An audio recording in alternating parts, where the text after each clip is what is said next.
Азырынча биз толук эле чыга биз биринчи дивизионго ойнойбуз дей албайбыз. Себептен ага дагы өтө чоң даярдыктар керек, өтө чоң спортсмендер керек дегендей. Анан эми биз деген бир экинчи дивизиондун Аасына барып жетебиз. Канча аралыктайсыз? Бир ашып кетсе бир 3-4 жылда. Негизи ошол хоккейде ойногон спортчулардын жаш курагы кандай болот? Анткени биз билебиз, көпчүлүк көргөн футболду ала турган болсок, 30 жаш пенсионный возраст деп эсептелип баштайт да. Анан кийин биз азыр бүгүнкү мисалы мыкты оюнчуларды ала турган болсок, 3-4 жылда биз биринчи дивизионго жетебиз деп атсак, алардын жаш курагы кандай болуп калат?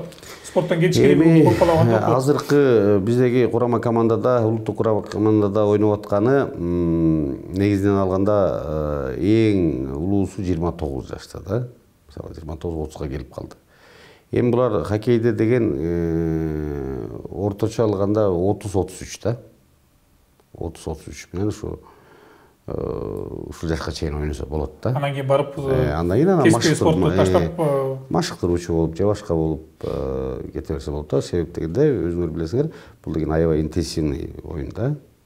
Аябай күчтүү талап кылат. Кече көрүп аттыңар, мисалга мага деле күйөрмандар айтат, аябай эле тиги эле жай ойнойт го депчи. Жок, алар деле аракет кылышты, жакшы ойнойт. Мындайча айтканда, биздин команданын менен салыштырмалуу алардыкы жай көрүнүп калат да.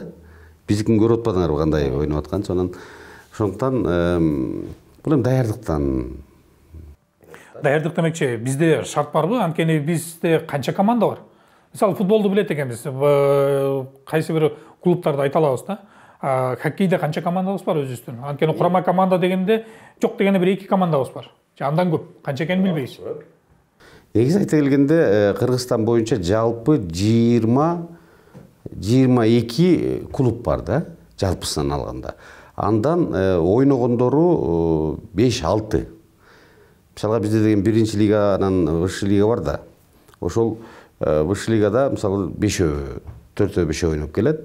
Биринчи лигада болсо ал жакта дагы регион командалар ойнойт. Ошол жакта утуп чыккандар анан немеге высший лигага кошулат да. Анын арасында мыктыларды тандап алып курама команда ойноп атышат. Анан жана курама команда дегенибиз бул жерден тактоо кылып кетсек, айтып кетсек, себеби дегенде көп эле мисалы курама команда түзүлдү десе суроо бере берет да. Бул федерациянын эмнеси деп элечи. Федерациянын негизи курама команданы түзгөнгө гана милдеттүү. Себеби калган клубтарда баягы өзүнчө мекеме деп койсок болот да. Клубтар даярдап туруп, анан бизге көргөзөт, мынакей. Мен оюнчум бул депчи.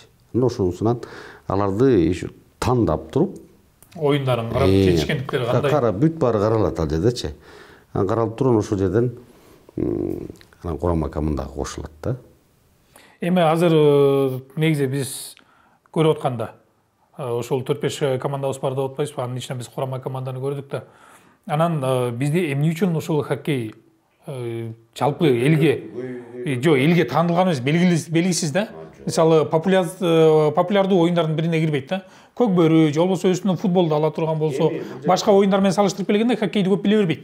Эми бул жерде бизде деген кичине мүчүлүштүк бизден кетип калды да. Кетип калат да, себеп дегенде биз пиар компанияны мындайча айтканда кичине тийиштүү деңгээлде өткөрбөгөнүбүздөн го деп ойлойм да. Бирок хоккей жакшы эле көрүнүп калды. Бул кызыккандардын, ошол хоккейге кызыккандардын арасында. Көбөйүп эле калды жакшы көрүүчүлөр. Өзгөчө мынау дүйнөлүк чемпионатта дагы жакшы маалыматтар берилип атты. Кудайым буйруса мындан дагы өркүндөйт деп ойлойм да. Мисалы трибунада ошол жерде канча 2,5 миң кишилик трибуна болсо, ошолду жок эле дегенде 2000 биздин командалар ойноп атканда 2000ден кем эмес адам келип атты да.